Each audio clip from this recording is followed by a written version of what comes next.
because that's a Fugazi. All right. That's a Fugazi? How do you know it's a Fugazi? You looked at it for 2 seconds. Well, it's a fake.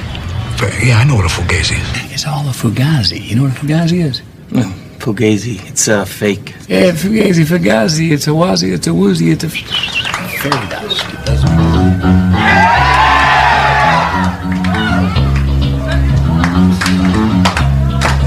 Coin Fugazi. Coin Fugazi. Coin Fugazi. Coin Fugazi. Coin Fugazi. Coin Fugazi.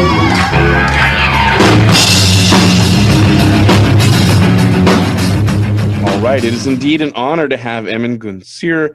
He is on leave from Cornell University. He's a distributed systems expert and now is devoting most, if not all of his time to being CEO of Ava Labs. Big 2020 so far.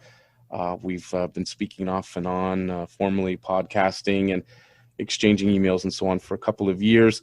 And I've been kind of watching from afar and again, talking to him personally and professionally.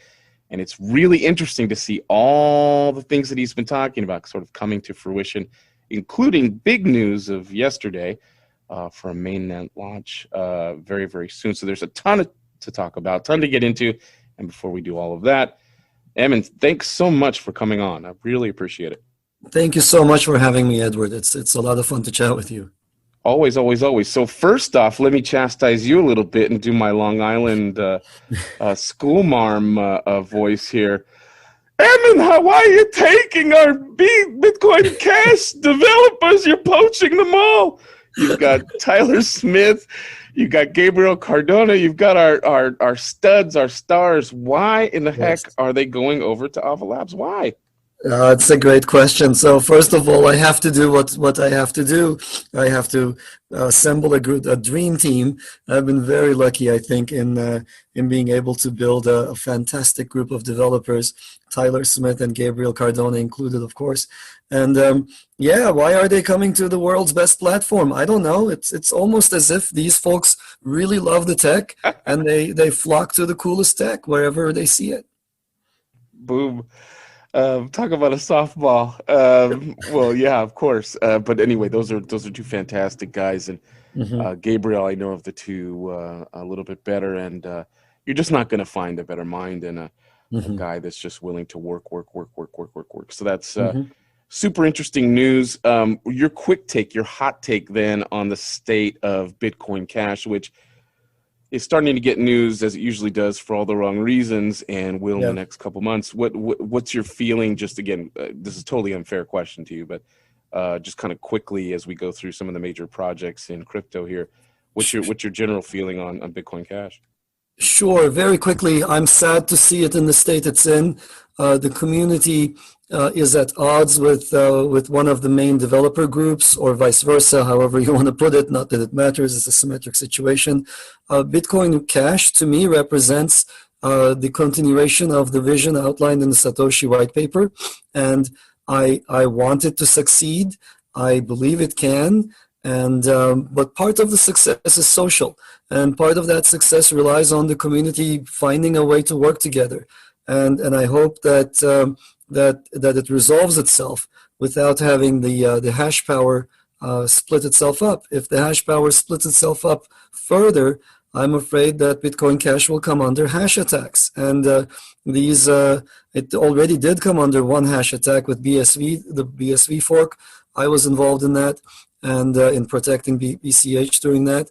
And it's really tough to see. These things are expensive in terms of time. They're a distraction from what really matters. So I'm hoping that we'll be able to weather this, and that BCH will emerge triumphant. But I'm a little worried. Right. And skipping off of there, and there's a lot to jump off of your comments there, but for the moment, leaving it aside, looking at Ethereum, I notice, and I'm sure I'm not the only one to notice, that Ava spends a lot of its time comparing and contrasting itself to Ethereum. What's your opinion? Again, this is a totally unfair hot take ask. What's your opinion of Ethereum at this point, as it's, I guess now the ETH 2.0 is kind of taking on the Lightning Network 18-month meme, but what's your feeling on it, and and your, I guess, again, your hot take on Ethereum. Sure. I have nothing but love and respect for Ethereum. It's a fantastic system. It innovated in one critical way on top of Bitcoin in making a scripting language that's Turing complete, which allowed all these smart contracts to flourish.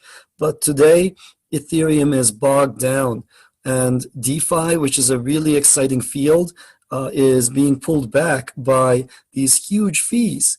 It's really a big problem to have to pay $50 per transaction, as some people had to pay just about 10 days ago, I think. And the whole discussion about financial inclusion goes out the door if you have to spend $50 on one transaction. Leave aside any notion of participating in DeFi. These DeFi Lego bricks, they involve like 27 transactions to get your money into a liquidity pool, to get the tokens out, to put it into an AMM, get that out, put it in for staking somewhere else. That's a very expensive proposition, and you got to have many thousands of dollars for you to not feel the effect of these high fees, for them to be a small percentage of the money at stake. So that cuts people out. And so to me right now, Ethereum is a fantastic playground. It's a fantastic proving ground, but it is not the end all. It is not the production environment. It needs to be replaced by something much, much faster, that is much cheaper to run. And that's exactly what we've been trying to build at Ava Labs. Yeah, and my next hot take was going to be on DeFi, but right now, for all intents and purposes, DeFi is Ethereum, Ethereum is DeFi, and it's kind of just, overwhelming the conversation. Moving on, again, unfairly, to Bitcoin, the granddaddy of them all, BTC. What's your feeling about it now that you have your own project set to go in the wild here in just a couple of days? What's your hot take on BTC Bitcoin? So BTC for many people was their first kiss, myself included. I had worked on, I had invented a proof of work cryptocurrency before Bitcoin actually, but it was the first time we saw this thing in the wild, and you could never forget your first kiss. Everybody who's listening to this right now remembers theirs. And so Bitcoin is our communal first kiss with cryptocurrencies. So much respect for the task that Bitcoin has set out for itself, which is taking down sovereign issued fiat currencies and replacing them with something different. Sovereign issued fiat currencies are going to go through crazy motion because of the effects of the pandemic. So we will see governments printing money hand over fist. We will see runaway inflation in economies where the governments don't know what they're doing, and that's approximately, give or take 100% of world's governments. So it's tough times are ahead for the world, and Bitcoin is this is the environment that the Bitcoin maxis always wished for, and so things are lined up well for them, but the task is really, really, really difficult, and replacing fiat with BTC is going to be a very hard, very uphill road. If you ask me, my honest opinion, I think the chances of BTC's success on this path are not very high, and BTC has become an instrument for boomers at the moment to put in a portion of their wealth. So how much money is in the hands of boomers? How much money could go into BTC from people who are really afraid of inflation, who know Bitcoin and who see it as an alternative to gold? There's still a bunch of money there, but it's kind of boring from a technologist point of view. So if you're in this for the tech, Bitcoin has stopped innovating as of a bunch of years ago. It has stopped doing anything that I would consider exciting from my vantage point. And when I look at, as a professor, I see all these young kids getting into crypto. They have not been going into Bitcoin for about 5 years. It's just they look and they see some scene and they don't like the scene. So the meat eating, the maximalist talk, the narrow-mindedness, it's just off-putting. So there is a social issue around the Bitcoin community that I think they're beginning to understand that what they started doing was a big mistake. I think they're trying to undo some of that. They've cast out some of the worst offenders in this space. So there's a social mess to clean up. There's a vision issue where I think the vision is interesting, but aggressive, and we'll see if they will succeed. But as I said, it's our first kiss. I wish it, the best luck in the world. I hope they succeed at what they're trying to do. Yeah, I like how you phrased that. And one of the things you said to me a while back, a couple of years back, in fact, was that you sort of framed it as you guys, meaning you were looking at it from the traditional proof of work, SHA-256, Bitcoin-like paradigm, and you were saying you're playing a different game. That there's you really don't understand what you're doing. You're coming at it ideologically, you're whatever else, but there's really a whole other game that you're not seeing. And it was very hard for me to conceptualize what you were trying. I mean, I understood the words, I understood, the syllogism, but I think I know that I didn't really understand what you were getting at. And I thought, well, here it is. Even though I respected you, and I certainly respected your mind, I was like, well, here's another academic just, taking a stab from the ivory tower and all the cliches you're more than familiar with. And there was something else you said one time. So again, you're saying we're playing kind of the wrong game, or not the wrong game, but we don't understand the game we're playing, and that there's kind of a bigger universe that is to be won. But also you said that basically an academic and an entrepreneur, which I had always, I'm an American, born and bred, and as far as I'm concerned, there's the entrepreneur and there's the academic. And you said to me something else that kind of, again, rocked me, caused some cognitive dissonance. So I'm playing the wrong game, or at least myopic or too short-sighted. And the other one was that that firm sort of church-state wall that I erected mentally between the academic and the entrepreneur, you thought was being charitable, a cliche that I had, was sort of parroting, a jingoism. And then you were like, look, all I do is try new ideas and mess with them and play with them. And so I thought, well, okay, let's see it, buddy. I never said this to you, but I was like, let's see you do it. Like, it's from the confines of Cornell, and you can always slap me with your PhD. But, can you actually get into it? 2020 has been your year to bring both of those things forward, right? So walk us through a little bit of Ava Labs. You're taking leave from Cornell, launching the, and I know you're trying to distinguish between the token and the software company, but and Avalanche. But walk us through that transition, what the token sale was like, and then I'll prompt you a little bit about the latest news. But we're playing the wrong game, to reiterate, because I have a habit of asking a 20-minute question. We're playing the wrong game, and you really are an academic, come academic, is really an entrepreneur. Yeah, so indeed, I think a lot of academics, are entrepreneurial people in spirit when they start out. And so, why? Because they went into academia because they didn't want to have a boss. They wanted to be on the cutting edge of their own areas, and they like to do fun stuff with new abilities, new technology. And then something happens to them, and so some of your observations are exactly right on, that academics turn into paper pushers. They write small academic papers for their small circles of friends. They pick on problems that don't really matter to the real world, etc., etc. So that's all true. And there are flavors of academics, just like there are flavors of entrepreneurs as well. And, there's always going to be the guy who comes in late to the scene and creates a fork of Bitcoin, Bitcoin Opal, Bitcoin Ruby hasn't been done probably, right? So somebody creates yet another Bitcoin clone and tries to get into that game. So there will be people like that as entrepreneurs, and there will be academics who do worthless stuff. So the key here is really identifying those people who have core ideas, who really advance the space, versus people who are just sort of coasting and not bringing much in. So what happened for me? So about a year and a half ago, I formed Ava Labs, the company, and we got a tiny bit of initial funding from a couple of the big firms in Silicon Valley, And we started building a new platform called Avalanche. Now, this platform is powered by the biggest breakthrough in distributed systems since the Satoshi white paper. That breakthrough is this new consensus protocol called Avalanche. It's very fast, very, very fast. Things that are final in Bitcoin in an hour are finalized in less than a second in Avalanche. It's that fast.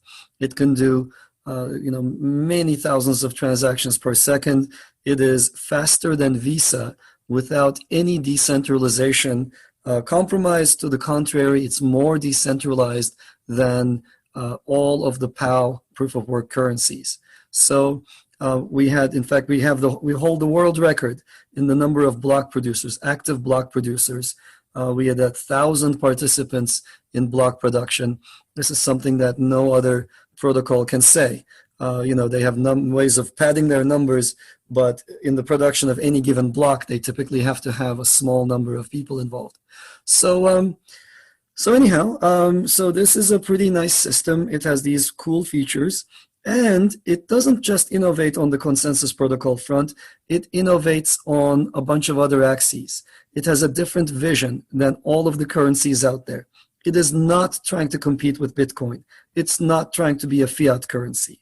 It is not competing with Ethereum. It is not trying to be a world computer. So what's it trying to do? It's trying to be a platform for people to issue assets on. What are these assets? Well, we're trying to go after all of those assets that are currently not digital, that reside on people's balance sheets, that these enterprises don't know what to do with, and for which these enterprises have limited markets. You try buying into, I don't know how many people have done this, but once I thought, hey, I want to buy a bond issued by Russia. This seems like an easy thing to do. It was impossible. I couldn't do it from upstate New York. I'm sure some of your viewers have, traveled places. So you go to some place like Singapore, you say, hey, this is a cool place. I think it's going up. The real estate market's going to go up. I want a part of it. But short of buying an apartment, it's very hard to invest. So I can enumerate, or you see a basketball player on the NBA. I want a share of this guy's income stream. I want an income sharing agreement that I want to be a part of because I think he is going places. And you can't do that today. And so from the most boring bonds issued by sovereigns to the most esoteric, income sharing agreements, backed by whoever, celebrities and so forth, and everything in the middle, corporate debt, artwork, etc. All of these things could be assets that people trade online with a greater reach than today. But they can't do it because current blockchains don't allow them to, because they don't have the scale required, nor do they have the right legal infrastructure required. So Avalanche has this much faster protocol that gives us this great scale. It also has a different vision where it allows people to create sub-networks underneath Avalanche. And these sub-networks can impose their own participation rules and provide the right legal infrastructure for enterprises to issue assets on. So in essence, Avalanche bridges the private versus permissioned blockchain gap. So you can have blockchains specialized for specific purposes. So anyhow, I can go on like this. We're building this thing. It's really exciting. And we did a public sale in July. It was monumental. I think it marked the start of the bull market. We ended up selling, as soon as essentially it was possible to sell all of our coins. Our coins were sold in something like 5 minutes or something. I remember, yeah. Yeah, and it was that we can talk about that experience as well. It was a harrowing experience. We had difficulty. Well, anyway, I can go into it. We had difficulty selling it, scaling to the amount of demand for the coins. We were getting services from another party, and their sales site, their token sales site, crashed under the demand for the token. Mm-hmm. So we had a lot of fun. We had 1 week to build a replacement. We built the replacement. We built a backup replacement. So anyway, it took maybe a decade off the end of my life. It's amazing that I'm still here, Edward. Coin Fugazi proudly uses Read.cash to help distribute our content. head out to read.cash/@CoinFugazi, all one word, and check out how we're incorporating the platform. Then also check out how people and businesses from all over the world are using crypto as a currency, rather than just speculating, to demonstrate the power of peer-to-peer electronic cash. Tip, comment, blog, join communities, and so much more. That's read.cash. Read.cash. Well, because I was covering at the time for CoinSpice, and I had your COO Kevin and I were chatting politely right before the TokenSoft affair, the first go round, and he was very, very busy, and I kept pestering him. Come on, let's talk about it. Let's talk about all this other stuff, because Ava had been very, very, as you've explained, very simpatico. The people involved in Ava had been very open to the peer-to-peer electronic cash meme, and I've always found them to be extremely easy to work with. I thought, here's a good guy, and you were super busy, so I was like, let me get Emin gets all the pub. Let me talk to Kevin, and so we started chatting, and I noticed he was very eager to talk to me, and then the hours before, it was like he was incommunicado, and I was like, huh. Yeah. And I went back on the Telegram chat room, and I was watching him freak out. And I thought, okay, the initial press, because every project's got haters, is going to say, aha, you see how they can't.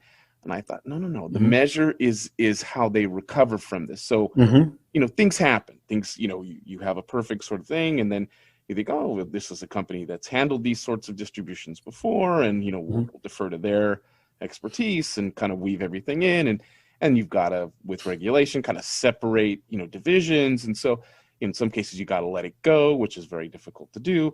And so I was like, okay, that's not the measure. The measure isn't tripping up. It's can these guys get back? Now, I wasn't thinking a week, I'll be honest with you. I was thinking, I was going to get some sort of month thing. And I sort of watched your tweets. I was like, what's he going to say? How could he possibly say that? He's like, what a great problem. I was like, I don't think he believes that for a second. But then it kept coming out.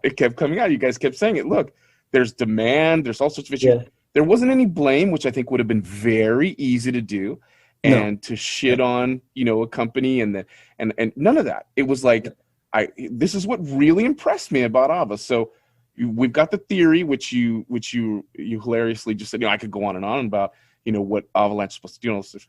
Now we're going to let the market participate. You get in, and it sort of shits the bed, but for good reasons. And then a week later, you're back up, and that freaking thing, I'm trying not to cuss too much because I get excited, but that freaking thing, what did 42 million, something like that? Yeah, we put on 35 more million, I think, if I'm not mistaken, or 32 more million a week later worth of tokens. And so let me tell you what happened in the intervening week. So we, we were getting the TokenSoft. Actually, they've been fantastic to work with. So the sale was organized by TokenSoft, and they weren't expecting the amount of demand that we saw. We weren't expecting that demand, and so when on the initial date, everything just went under, and we felt terrible, right? Our selling point is scalability, and here it is during the sale, and that's a service we got from someone else.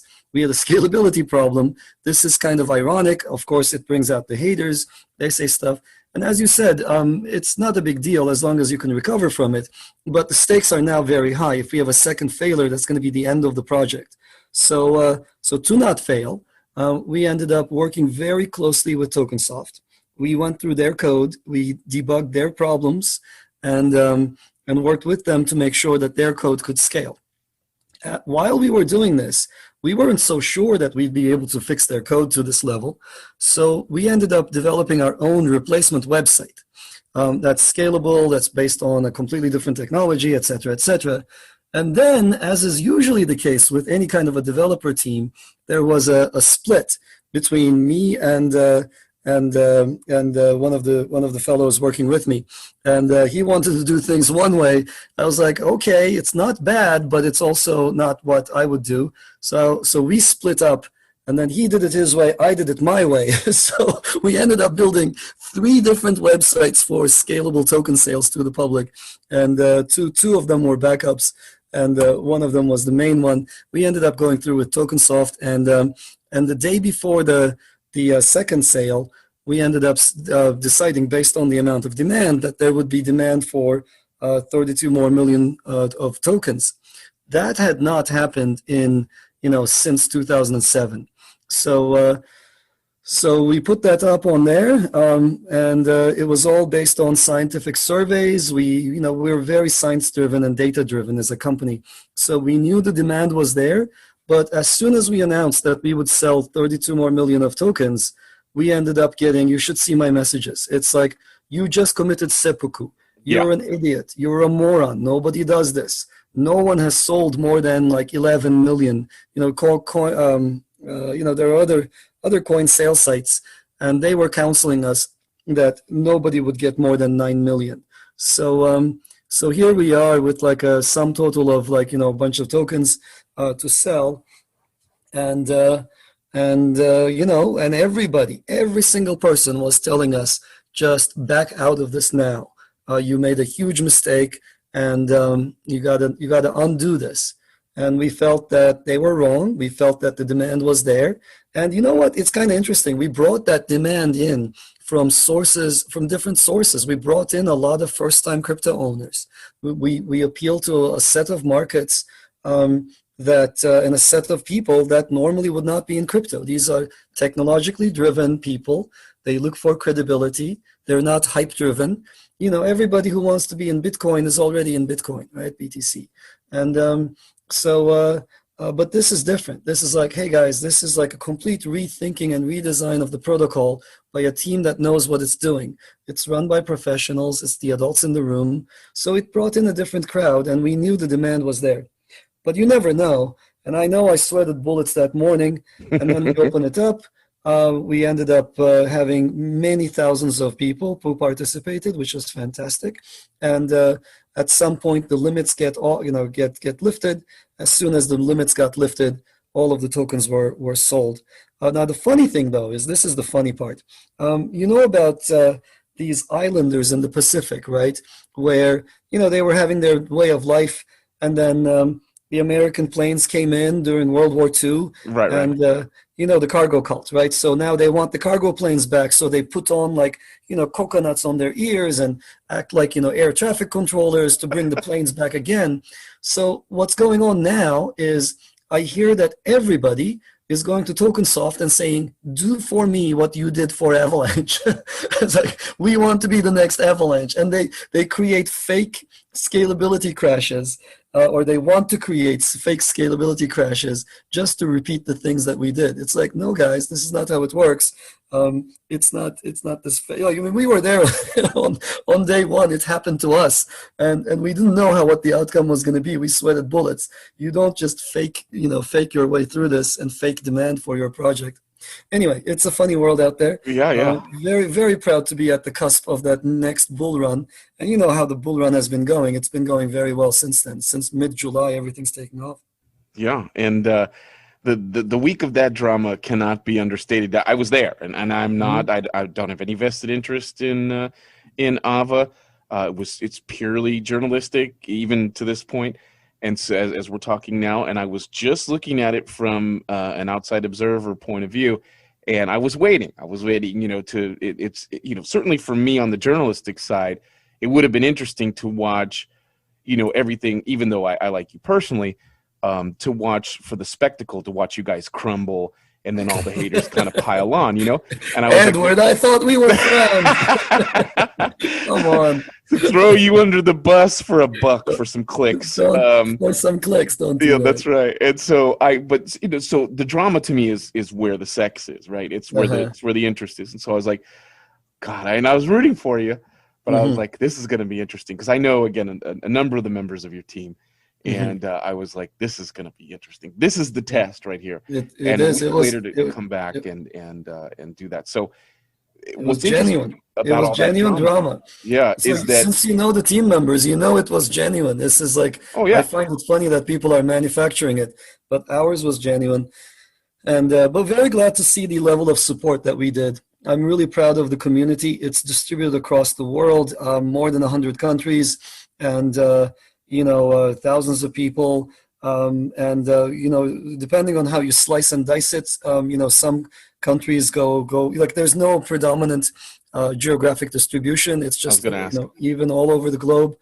It's just fantastic to see this level of support. The kinds of people who bought in are exactly the kinds of people we wanted to reach.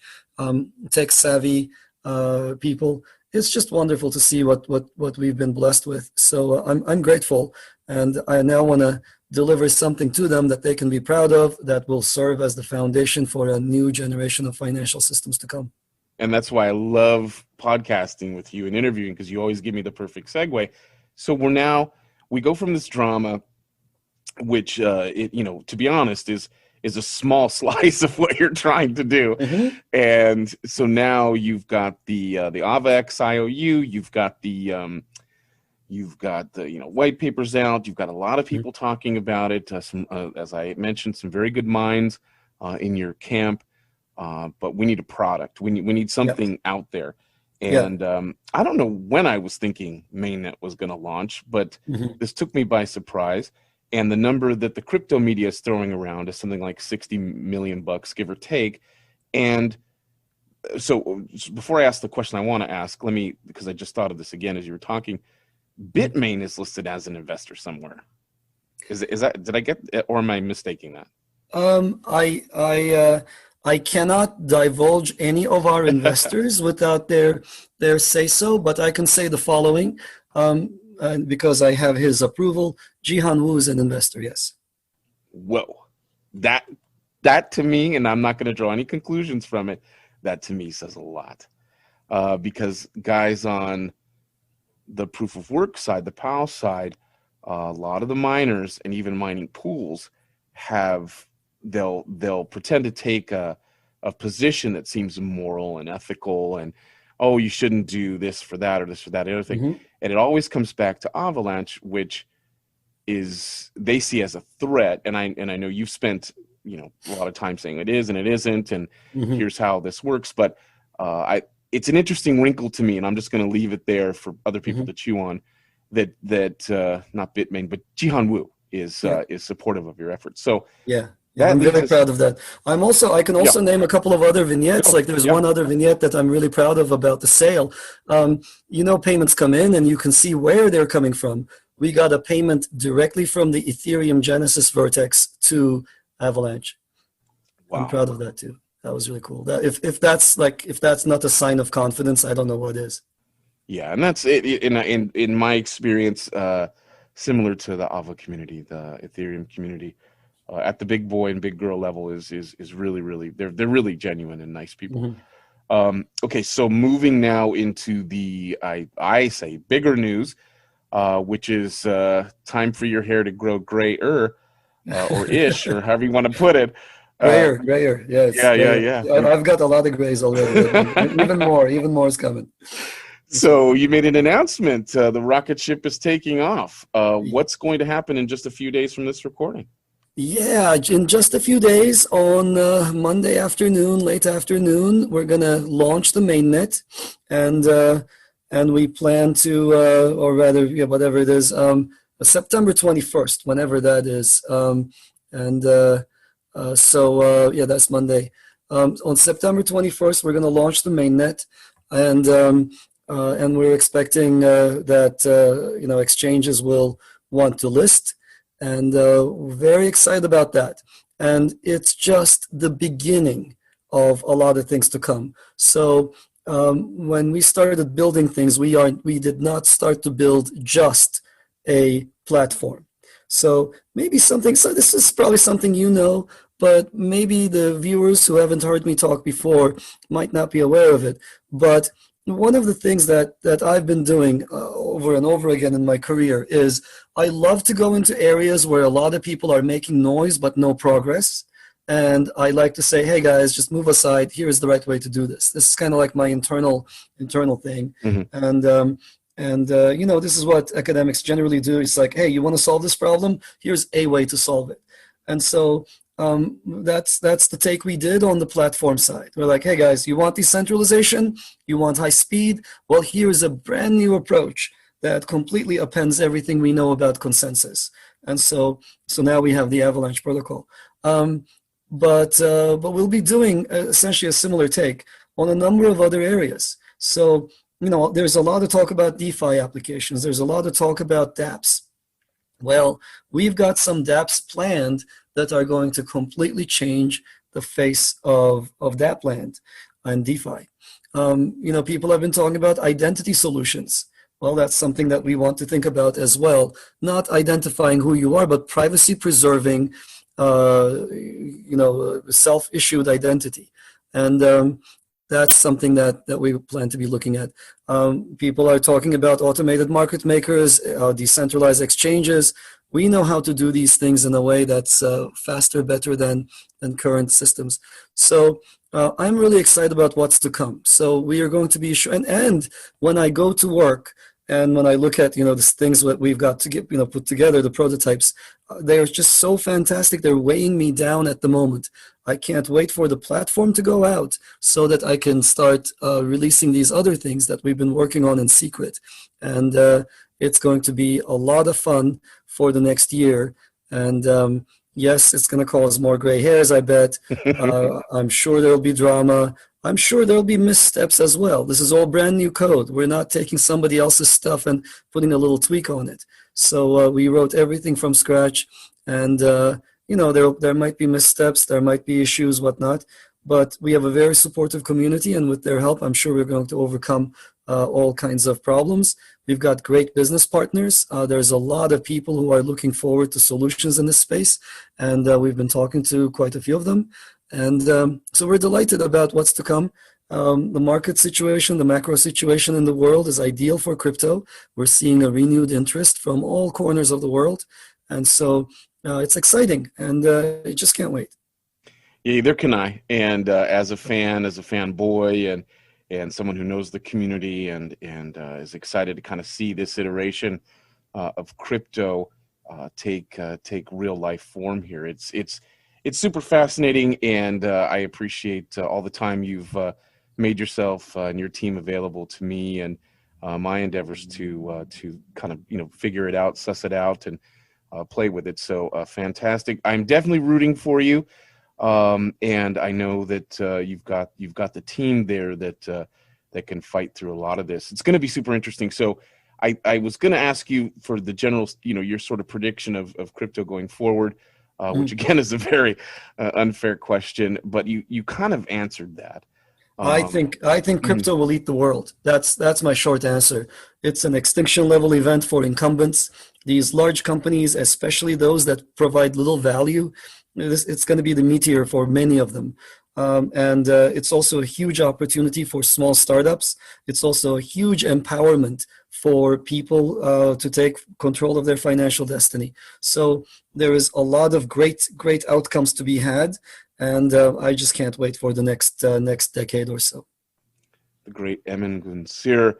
Where can they follow? Listeners follow your work, keep track of what you're doing.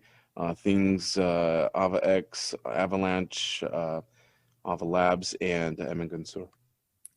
They can come to our website, avalabs.org, or people can follow me on Twitter. It's Elite Haxor, but spelled funny, so EL33TH4XOR on Twitter. And I think those two should cover, they should provide enough pointers to reach everything else. For sure, and he's a fun follow on Twitter. He's a bit of a pundit and likes to mix it up and is totally unafraid to get in there. So that's right. I like ranting, and I don't mind speaking my mind on any technical issue. So yeah. I love it. It challenges again what you do every time we talk, and every time I pay close attention to what you're saying, I have to kind of go back and rethink things. So that's really the highest compliment I can give someone in the space. And again, I appreciate all that you do. Good luck, man. And thanks again so much for coming on. Thank you so much, Edward. It's always great to talk to you.